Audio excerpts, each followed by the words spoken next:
We begin with that breaking news at 6. The Kansas City Chiefs have placed outside linebackers coach Britt Reid on administrative leave. This following last week's multi-vehicle crash that injured 2 girls, 1 critically. Britt Reid was also injured in the accident. He is head coach Andy Reid's son. The Chiefs released a statement that reads in part, quote, "We remain in the process of gathering information on the incident and we will continue to assist local authorities as requested. Our focus remains on Ariel Young and her family. We have reached out to the family to offer our support and resources to them during this difficult time, and we will continue to pray for her recovery." Britt Reid has not been charged or ticketed from that night. Today, we learned a Kansas City police detective submitted a second search warrant for Reid's cell phone 2 days after the crash. According to court documents, he was driving a pickup truck that hit 2 parked vehicles along the southbound entrance ramp from Stadium Drive to I-435 Thursday night. On the night of the crash, a detective submitted a search warrant to allow blood to be drawn from Reid at the hospital. That way he can test for alcohol and drugs. According to that first warrant, the detective stated Reid admitted he had 2 or 3 drinks that night. Those results have not come back yet. And today we learned detectives filed a second search warrant to obtain Reid's cell phone to be analyzed from that night. There are so many questions about what led up to that crash. I-Team reporter Kat Reed going in depth with what we learned about the second search warrant we obtained today and what's next in the investigation. There are a lot of questions about this crash that won't be answered today or probably even tomorrow. But let's go over what we do know and what this investigation will look like moving forward. It is our duty and our responsibility to present a clean case file to the prosecutor.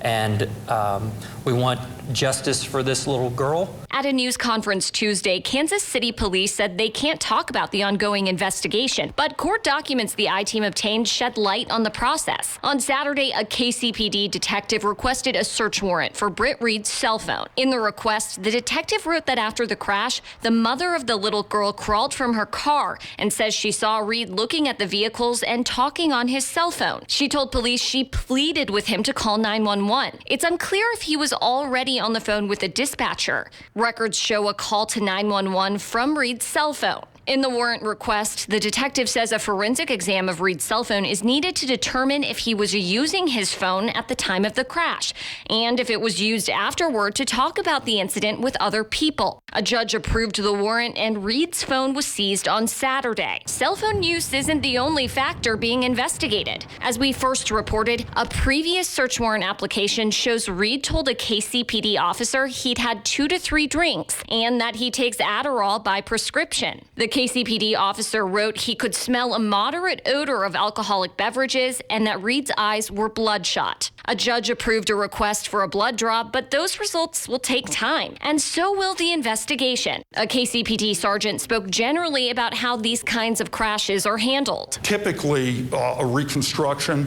which is our end of it, it takes anywhere from 30 to 60 days, just depending on the amount of work that needs to be done and depending on the speed with which we can get things like lab results. This is a device called a total station. It's used to create a forensic map of the accident. That would be the basis for any speed calculations. They will then later on revisit the vehicles at the tow lot, conduct full examinations of the damaged vehicles.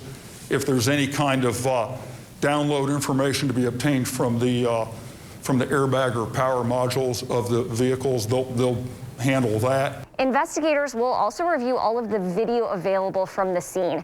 We've confirmed with the police department that the officers who responded did not have body cameras, but they do have dash cameras on their cars.